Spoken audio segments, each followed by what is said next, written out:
एक भगवान का भजन ही ऐसा है जो महान उत्तम गति प्रदान करता है, और दूसरे जो साधन हैं तीर्थयाटन उपवास आदि, इनसे पुण्य लाभ होता है, पुण्य क्षीण हो जाते हैं। अपराध बने तो तत्काल पुण्य नष्ट हो जाते। साधु अवज्ञा तुरत भवानी, कर कल्याण अखिल के हानि। भजन अविनाशी होता है, रुक जाएगा, अपराध किया है तो दंड मिलेगा, पर वो भजन नष्ट नहीं होगा। जहां अपराध क्षय हुआ फिर भजन प्रारंभ हो जाएगा, तो उसको उत्तम गति मिलती ही है जो प्रभु का भजन करते हैं। नाम जप, नाम कीर्तन, सत्संग, लीला गायन, लीला श्रवण, श्री अंग सेवा, ये संपूर्ण भजन है। माला से नाम जप करना भजन का एक अंग है, संपूर्ण भजन यही है। सब में भगवत भावना करना, ये भजन ही है जो सर्वोत्तम गति प्रदान करता है। जैसे उपवास है, उससे पुण्य होता है, तीर्थयाटन है, शास्त्रों का स्वाध्याय है, अतिथि सेवा है, आदि आदि। यदि ये निष्काम भाव से हो तो भजन की तरफ वृत्ति मुड़ जाएगी, सकाम भाव से हो तो पुण्य बनेगा और उसका परिणाम सुखद सामग्रियां, सुखद परिस्थिति आएगी, पर वो टिकाऊ नहीं है।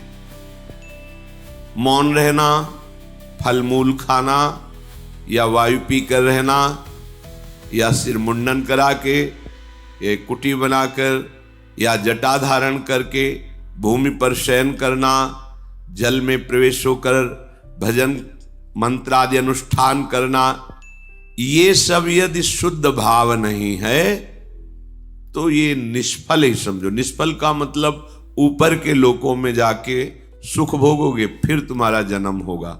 शुद्ध भाव, शरीर को लेकर जितने भाव सब अशुद्ध भाव कहे जाते हैं। शरीर देहाभिमान भाव से ये भोगना है, देखना है, सुनना है, छूना, प्रभु से विमुख, वो सब अशुद्ध भाव है। प्रभु को देखना, प्रभु से बात करना, प्रभु से मिलना, प्रभु के संग रहना, प्रभु का चिंतन, ये सब परम शुद्ध भाव। देहाभिमान से जो भी क्रियाएं होती हैं सब अशुद्ध, क्योंकि अभिमान है, इसलिए वो भगवत प्राप्ति में समर्थ नहीं है। भगवत भाव से सांसारिक क्रिया भी समर्थ हो जाती भगवत प्राप्ति के लिए। भाव तो यहां करें कि यदि भाव शुद्ध नहीं है तो ये सब जन्मने मरने वाले चक्र में ही रहता है, उससे विमुख नहीं हो पाता।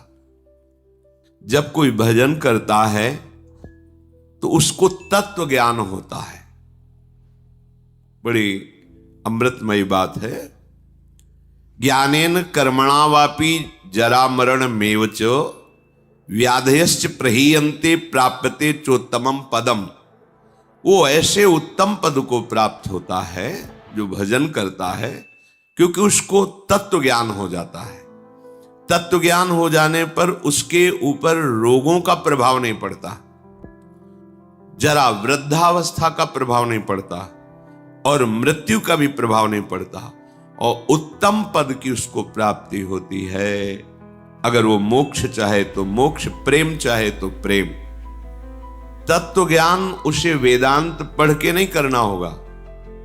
कई बार कहा है कि नाम में इतनी सामर्थ्य है कि आप नाम को पकड़ के निरंतर चिंतन में लाइए तो तत्व ज्ञान हो जाएगा। अपने स्वरूप का बोध, संपूर्ण संसार में क्या व्याप्त है, कौन सा व्यक्त तत्व है, वो आपको बोध हो जाएगा भजन बल से। जैसे बीजानि हिरण्य दग्धानि न रोहन्ति पुनर्यथा ज्ञान दग्धैस् तथा क्लेशैर् नात्मा संयुज्यते पुनः। जैसे आग में पकाया हुआ दाना पुनः अंकुरित होने के योग्य नहीं रह जाता। गेहूं, चना, कोई भी हो, भुन जाए, भुनने के बाद उसे आप खेत में डाल दीजिए, चाहे जितना खाद पानी लगाइए, अंकुरण नहीं होगा। ऐसे ही जिसको तत्व ज्ञान हो जाता है या भगवत प्रेम प्राप्त हो जाता है, तो उसके हृदय में कभी कोई वासना नहीं जगती। वो दिखाई देता है वैसे ही दाना, पर अंतर हो गया। एक में अंकुरण होगा और उसमें अंकुरण नहीं होगा। ऐसे ही भगवत प्राप्त तत्वज्ञानी महापुरुष के हृदय में कभी भी मनाखष्टानेन्द्रियाणि प्रकृति स्थानि कर्षति, ये जो प्रवाह है ये जागृत नहीं हो सकता। जैसे भुने हुए दाने में अंकुरण नहीं होता। उसके हृदय की अविद्या नष्ट हो जाती है। बिल्कुल हृदय में कोई चिंतन का क्लेश नहीं, आत्मानंद से परिपूर्ण हृदय हो जाता है। आत्मानं विन्दते येन सर्वभूत गुहाशयम। सबके हृदय में वही एक आत्म तत्व जो यहां है, वो सबके हृदय में ऐसा अनुभव हो जाता है। एको ब्रह्म द्वितीयो नास्ति, दूसरा कोई नहीं, दूसरो न कोई। अब कितना परमानंद होगा जहां अन्य चिंतन नहीं है। ये जो सुख की स्फुरणा होती है, ये उसी आनंद सिंधु के एक बिंदु के सीकर से है। और आनंद समुद्र में अवगाहन करने लगे तो कितना सुख होगा, कल्पना भी कोई विषयी पुरुष नहीं कर सकता। यदि भजन किया जाए, हृदय पवित्र हो जाए, तो श्लोकेन या वार्धनेन क्षीणम तस्य प्रयोजनम, आधे श्लोक में तत्व ज्ञान प्राप्त हो जाए। मार्कंडेय जी कह रहे हैं, सब भूतों के हृदय में विराजमान जो भगवत तत्व है, वही मेरे हृदय में भी विराजमान है। इसका ज्ञान आधे श्लोक में हो जाए यदि हृदय पवित्र हो। पवित्र हृदय भगवत भाव, अपवित्र हृदय देह भाव, भोग भाव, जागतिक भाव। उसको संपूर्ण शास्त्रों के अध्ययन करने का कोई प्रयोजन नहीं। यहां क्या लक्ष्य करा रहे हैं? हमें अधिक से अधिक समय भजन में देना है। खूब नाम जब चल रहा है अंदर से, बस यही कमी होती है। हम बाहर की क्रियाएं तो सांगोपांग कर सकते हैं, पर निरंतर तैल धारावत भगवत चिंतन बड़ी बाधा पहुंचाती है माया।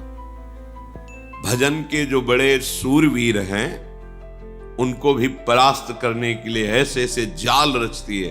क्या परास्त? उनका भगवत चिंतन छूटे और मेरे द्वारा किया हुआ विघ्न उसका चिंतन करे।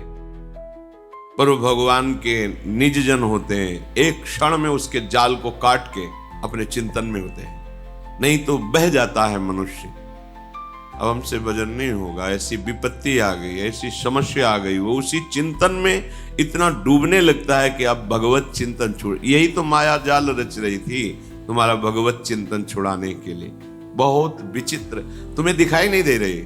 यहाँ एक एक कदम ऐसे दिखाई देता, ये काम, ये क्रोध, ये लोभ, ये मोह, ये मद, जैसे आप व्यक्ति रूप में दिखाई देते, ऐसे अनुभव होते। ये इसका जाल गिरा, अब ये गिरा, इसको कैसे बचाएं, पूरा विचार करके फिर देखते हैं कि अब तो हाथ से छूट गया, अब गया। अब बचा देख सकते हो, बचा नहीं सकते। बचा तभी सकते हो जब वो बचना चाहे। और वो जाल ऐसे रचती है कि एक क्षण में इष्ट गुरु धाम सबको तिलांजलि दे के हाथ मिला लिया माया से। और यही ऐसे जाल रचती है कि लगता है परम सुख और परम हितैषी यही है हमारा। धोखा हो गया, अब वो निकल गया। तत्व ज्ञान प्राप्त करने के लिए कोई प्रयास की जरूरत नहीं, भजन करो, भजन करो। भगवान शंकराचार्य जी तत्व ज्ञान प्रदान करने के लिए ही आचार्य रूप में प्रकट हुए। वो कह रहे हैं कि तत्व ज्ञान में सबसे श्रेष्ठ है भक्तिरीव गरीयसी, भक्ति। अगर भगवान की भक्ति की जाए तो बहुत जल्दी तत्व ज्ञान प्राप्त हो जाए। भगवान शंकराचार्य जी भी निरंतर भजन, मैं कौन हूं, संसार का क्या स्वरूप है, भगवान का क्या स्वरूप है, सब आपको बोध हो जाएगा। नौ योगेश्वर इस सिद्ध महापुरुष आकाश मार्ग से चलते रहते हैं, अब भी हैं। ये विरक्त महापुरुष प्रायः जो सच्चे मार्ग के पथिक होते हैं, उनके दर्शन पथ पे आते हैं, उपदेश देते हैं। इन्होंने कहा है कि एक एक कवल अन्न पाने से जैसे क्षुधा निवृत्ति, तुष्टि पुष्टि होती है, ऐसे ही एक एक क्षण भजन करने से आपके हृदय में अपने स्वरूप का ज्ञान, प्रभु के चरणों में प्रेम और संसार का ज्ञान, पूरा कुछ पढ़ना लिखना नहीं पड़ेगा। आप भजन कर रहे, सत्संग सुन रहे, भजन करते रहिए, अपने आप ज्ञान स्फुरित होता चला जाएगा। पर सबसे कठिन इस संसार में है भजन करना। कोई माने या ना माने, कुछ कठिन नहीं, सबसे कठिन है भजन करना, क्योंकि ये अंदर की बात है। बहुत शांति से भजन में लगे हो, ऐसा माया जाल रच दिया कि अब लगा अरे क्या होगा, अब क्या होगा, छूटा भजन, छूटा। वो रचे ही है, अब क्या होगा, किसकी सलाह ले, किससे मिले, ऐसी विपत्ति, ऐसा संकट, ऐसा जाल कि लगता है अब क्या हो। अब वो राजी हो रही, छूटा भजन, छूटा। और जो चतुर है, राधा राधा राधा राधा राधा, मर जाऊंगा पर छोड़ूंगा नहीं, नष्ट हो जाऊंगा पर नाम नहीं छोड़ूंगा, सब अपमानित करे नाम नहीं छोड़ूंगा। अगर चूक हो गई, अब मैं वो क्या करूं जिससे मेरी प्रशंसा बच जाए, मेरा सम्मान बच जाए, मेरा परिवार बच जाए, मेरे पास पुनः सब सुख सामग्री आ जाए। भजन छूटा। ये बड़ी सूक्ष्म इसकी चाल है। तो आत्मानम विंदते एन सर्वभूत गुहाशयम, सबके हृदय रूपी गुफा में हमारा आराध्य देव शयन कर रहा है। भजन करने वालों को ऐसा अनुभव हो जाता है। द्व्याक्षरादाभि संधाय केचिच्छ लोक पदांकितई, बहुत महिमामयी बात कह रहे। सतैरन्नई सहस्त्रैश्च प्रत्ययो मोक्ष लक्षणम, कोई प्रभु के 2 अक्षर का नाम पकड़ ले, राम, कृष्ण, विष्णु, शिव, इसमें जैसा लिखा, राधा, 2 अक्षरा, पराविद्या 2 अक्षरा, और निरंतर उसे रटे, मार्कंडेय जी कह रहे हैं, तो परमात्म तत्व का प्रेम और ज्ञान उसके हृदय में प्रकाशित हो जाए। सबसे उत्तम बात है नाम जप। जैसे प्रायः लोग जब सुनते हैं कि कोई संत हैं, उनके पास जाओ तो कामना की पूर्ति होती है। कई बार हम आप लोगों को बिल्कुल साफ करके बताते हैं, भगवान प्रणत कामदम है। प्रणत कामदम पद्मजार्चितम धरणि मंडलम ध्येयमापदी, जिन चरणों का ध्यान मात्र करने से समस्त कामनाओं की पूर्ति होती है, उन प्रभु के धाम में आप आए। प्रभु के जनों के प्रति आपकी भगवत भाव श्रद्धा हुई, प्रभु का नाम यश सुना, इससे आपका काम बनता है। आप समझो, संतों के पास जो है मूलधन वो नाम है, भगवान की महिमा है। वो जब आप सुनते हैं, नाम जब करते हैं, उनके प्रति भाव रखते हैं, आपका मंगल होना प्रारंभ हो जाता है। यदि आप नाम नहीं जप कर रहे, सतमार्ग में नहीं चल रहे, तो आप लिख लेना, कहीं भी जाओ आपके हाथ में आखिरी में पराजय ही लिखी रहेगी, आपको परास्त होना पड़ेगा। अगर नाम है तो फिर कहीं जाओ या ना जाओ, विजय तुम्हारे हाथ में है, बस धैर्य पूर्वक। कल किसी ने कहा कि नाम जब तो कर रहा हूं, पर इतनी विपत्ति आ गई कि अश्रद्धा हो गई नाम में, कि नाम जब कुछ नहीं कर पा रहा। हम उनकी बात करते हैं जिनके रोम रोम से नाम चलता है, उनको भी शारीरिक विपत्तियां आई है। ऐसे चरण रख देते थे तो वो भूमि बोलती थी विट्ठल विट्ठल विट्ठल, भूमि। उनके ऊपर खौलता हुआ गर्म पानी फफोला ही फफोला शरीर पड़ गया। हा विट्ठल जल रहा हूं, ऐसा बोले से तुकाराम जी। तुम कितना जप करते होगे? क्या भगवान निर्दयी है? क्या वो क्षमा नहीं कर सकते थे? विधान है। प्रहलाद जी के रोम रोम से हरि हरि, कितना ये बातें नहीं देखनी। नाशवान शरीर है, यहां सब परिवर्तनशील है। ये 2 अक्षर इसलिए पकड़े गए हैं कि अब हमें मां के गर्भ में न जाना पड़े और सब विपत्ति सहने की सामर्थ्य मिले, और अंत समय तक मुझे अपने प्यारे से मिलन हो जाए, प्रभु से मिलन हो जाए। ये बीच में जो आपको मिलता है ये एक मिलना नहीं है, बिछुड़ना ही है। प्रतिपल हर वस्तु नष्ट हो रही, ध्यान से देख लो, रखी रहने दो उसे। आप देखो तुम्हारे योग्य नहीं रह जाएगी, या प्रयोग कर लो तो 6 घंटे में देखने योग्य नहीं रह जाएगी, विष्ठा बन जाएगी। 5 मिनट बाद बमन कर दो, घृणा पैदा हो जाएगी। सब नाशवान परिवर्तनशील है। इसको ऐसा ना सोचो कि नाम जप कर रहे हैं तो हमारा काम नहीं बना, विपत्ति हो गई तो अश्रद्धा कर। सिद्धांत को समझो, हजारों बार कहा है, जब आप नाम जप शुरू करोगे तो पहले वो मल का नाश करता है, अनर्थ निवृत्ति करता है, जो आगे आपको भयानक जन्म मरण रूपी कष्ट, भयानक विपत्तियां देने वाला, पहले उसको भस्म करेगा। अब ये शरीर तो बन गया है प्रारब्ध से, इसको तो समय समय पर जो दुख सुख का विधान है वो आएगा, नाम जब उसको सहने की सामर्थ्य देगा। अश्रद्धा की जरूरत क्या है? अश्रद्धा किए तो पूर्व संस्कार आपके आगे तक आपको सताते रहेंगे। मान लीजिए ये वो औषधि जो जड़ मूल से रोग का नाश करती है। नाम लेत भव सिंधु सुखाई, करहु विचार सुजन मन माही। सूख जाएगा, तैरने की नाव की भी जरूरत नहीं। नाम लेत भव सिंधु सुखाही, सब नष्ट हो जाएगा आपका दुख संकट। सत्य वस्तु को कोई स्वीकार करना नहीं चाहता।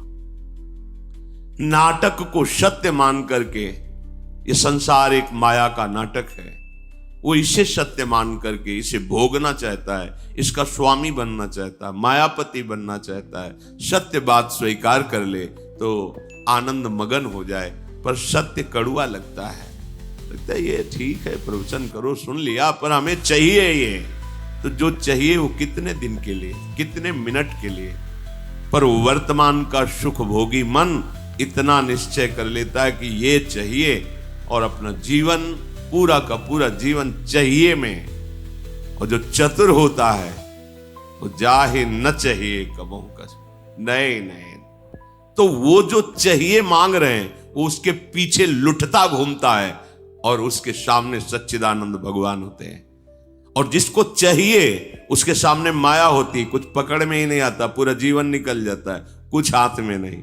अब जा रहे हो अपने देश, क्या है तुम्हारे पास?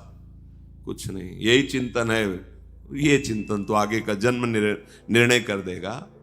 हाँ, राधा राधा कहा है, अब ये जमा है। यहां कह रहे द्वेक्षरादभिसंधाय, कैसा?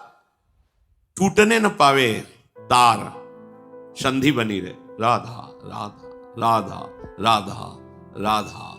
तो क्या बोले? ये 2 अक्षर ही तुम्हें परमात्म तत्व का ज्ञान और प्रेम प्रदान कर देंगे, बहुत पढ़ने की जरूरत नहीं है। सैकड़ों शास्त्र हैं, सैकड़ों शास्त्रों के वाक्य हैं, क्या क्या पकड़ोगे? जीवन बहुत थोड़ा है, क्या करें? बस नाम पकड़ लो। एक बार ऐसा मान करके, लाभ मिले ना मिले, हानि हो, नरक मिले, दुख मिले, सुख में, एक बार संतों की बात मान लेते हैं भाई।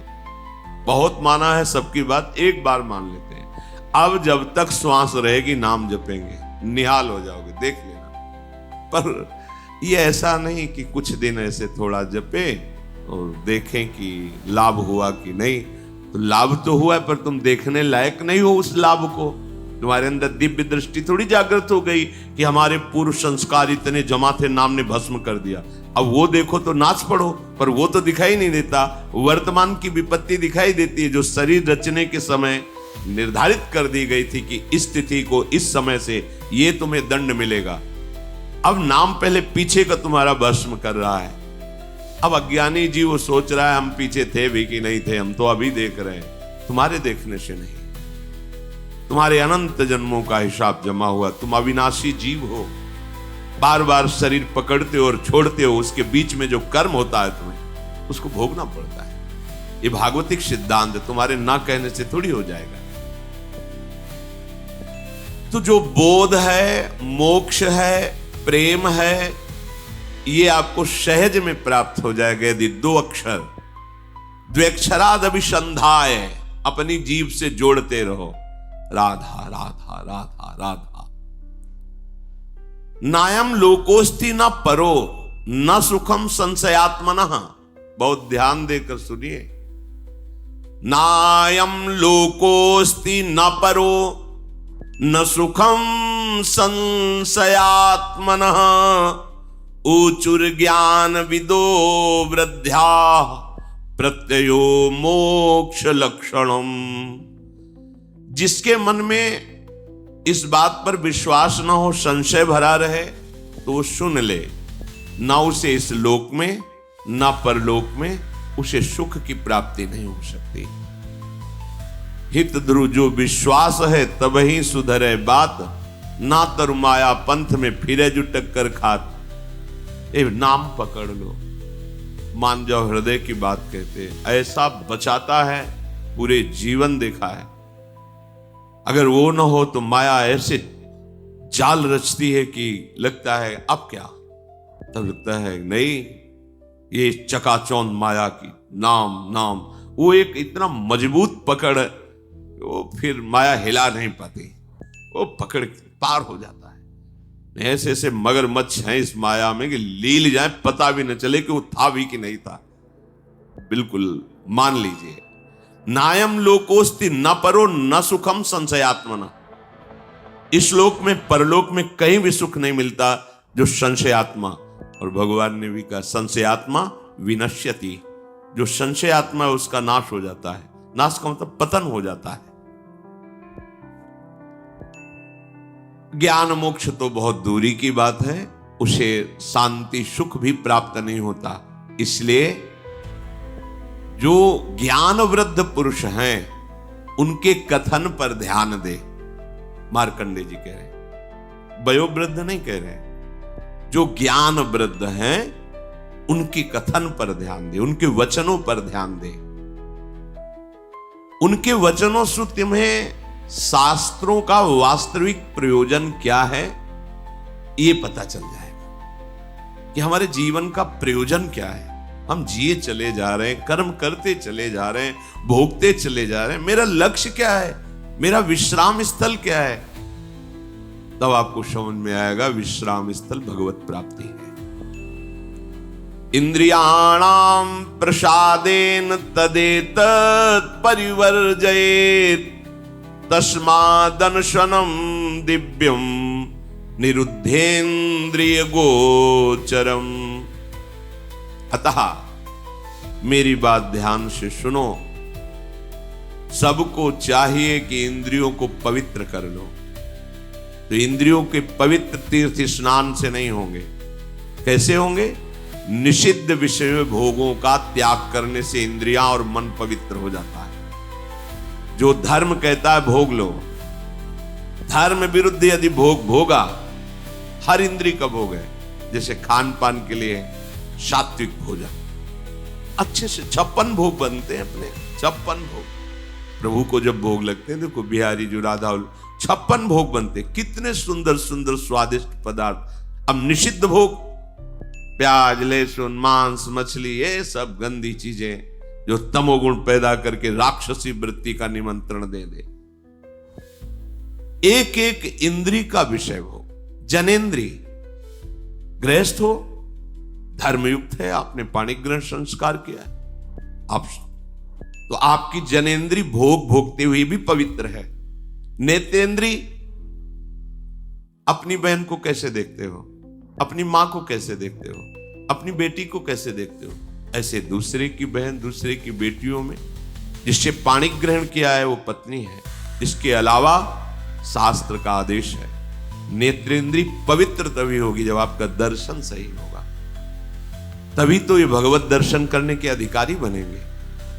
चाहे लाख समझाओ पर ये मनमुखी चाल चलने वाले मानते नहीं। सर्वांतर्यामी हृदय में बैठा है, तुम लुक छुप करके गलत दर्शन कर रहे हो, तो तुम भगवत दर्शन के कैसे अधिकारी हो सकते हो? इंद्रियां कब पवित्र होती हैं? जब निषिद्ध भोगों का त्याग कर दिया जाता है। ये तीर्थ स्नान दान से पवित्र नहीं होती। शास्त्र सम्मत भोगों को भोगिए, निषिद्ध भोगों का त्याग कीजिए, तो मन सहित पांचों ज्ञान इंद्रियां पवित्र हो जाएंगी। शास्त्र सम्मत कर्म कीजिए तो पांचों कर्मेंद्रियां पवित्र हो जाएंगी। बचा क्या? आत्मा तो पवित्र है ही, वो कभी अपवित्र हो ही नहीं सकती।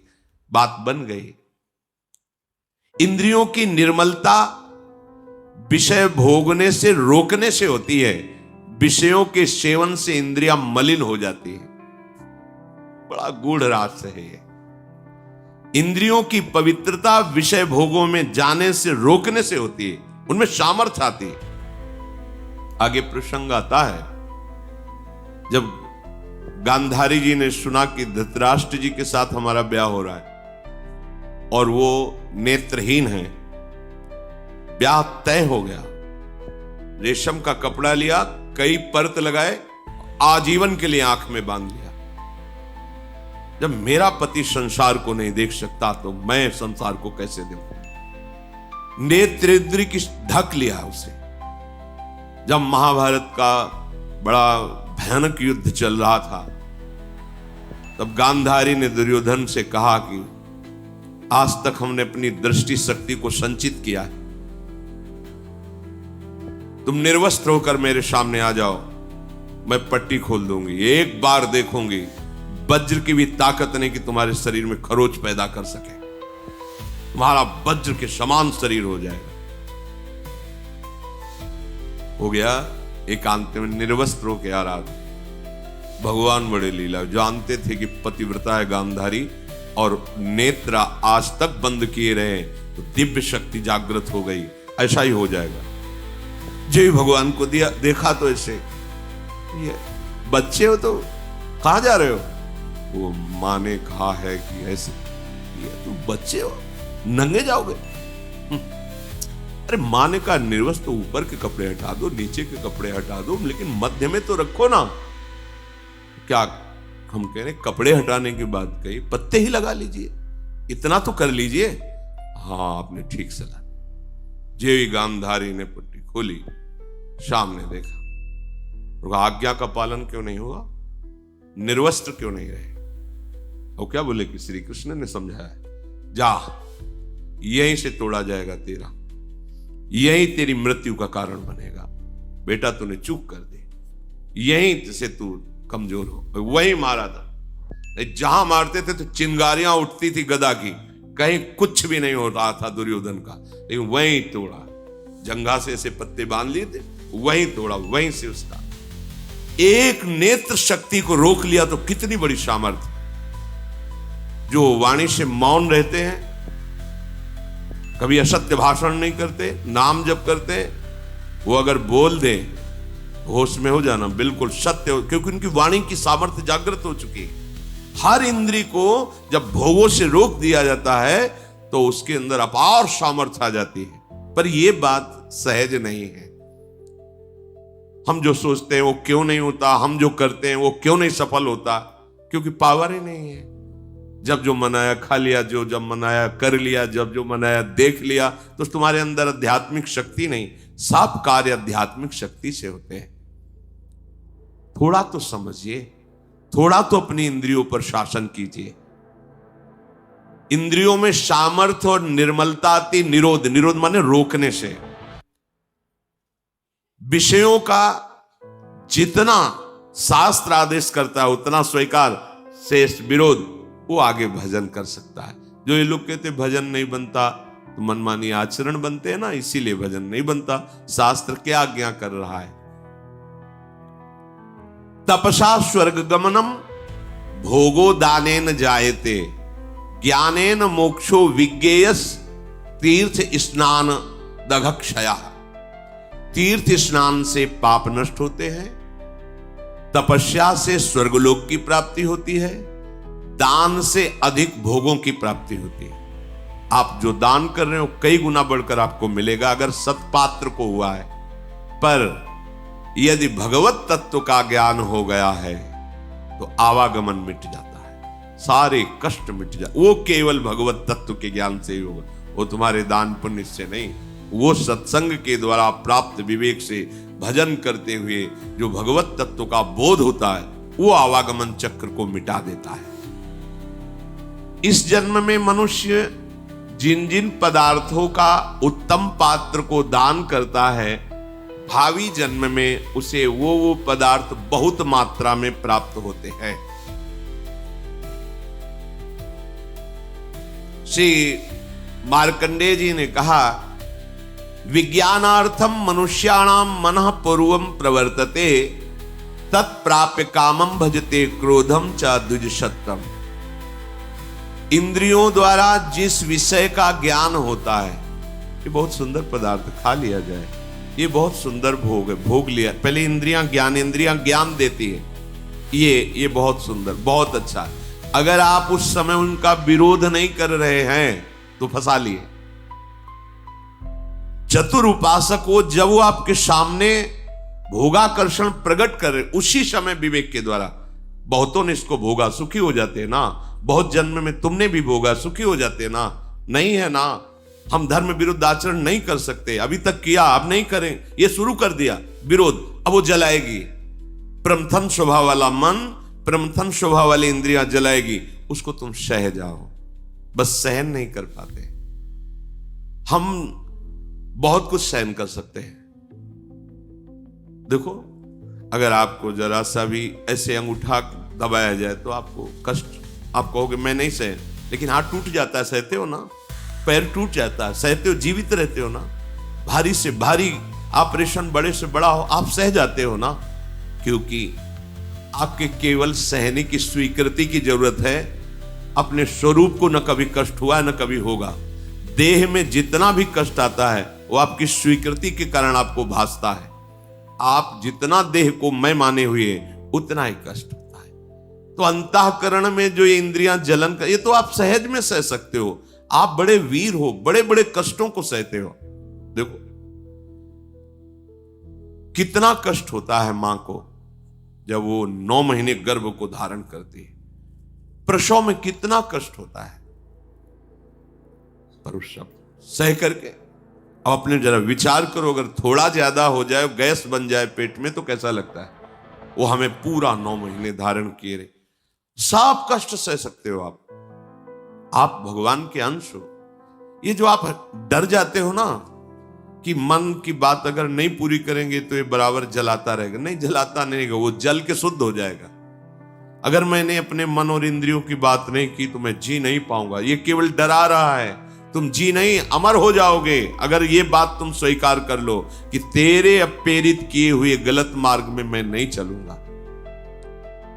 इंद्रियों द्वारा किसी विषय का ज्ञान जब आपको कराया जा रहा है, बहुत ध्यान से साधक उपासक जन सुने, तो वो सबसे पहले मन को घसीटती है इंद्रियां, अपने में मिलाती है, क्योंकि ये इंद्रियों का नेता है। अगर ये ना कर दे तो कोई भी इंद्रिय अपना कार्य नहीं कर सकती।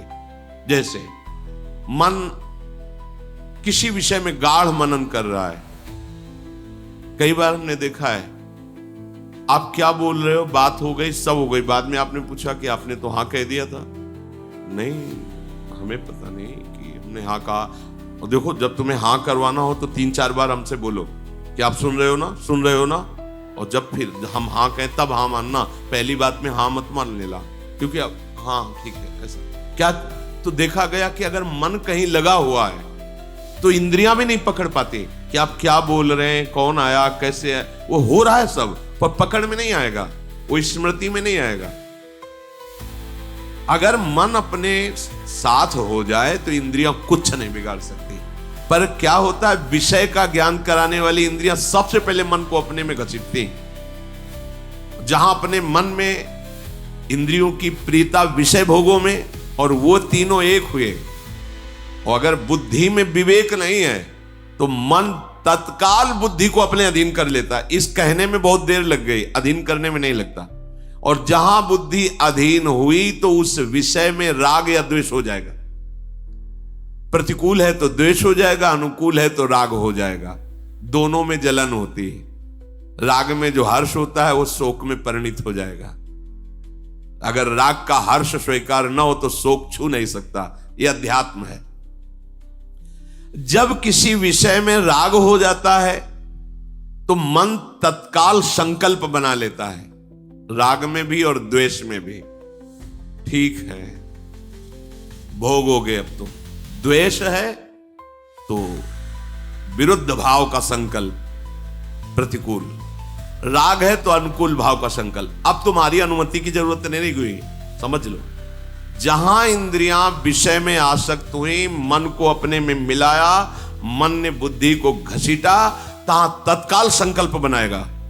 और जहां संकल्प बना तो तुम अब क्रिया को नहीं रोक सकते, क्रिया हो जाएगी। क्रिया आरंभ हुई कि अभीष्ट उसका फल तुम्हें भोगना पड़ेगा।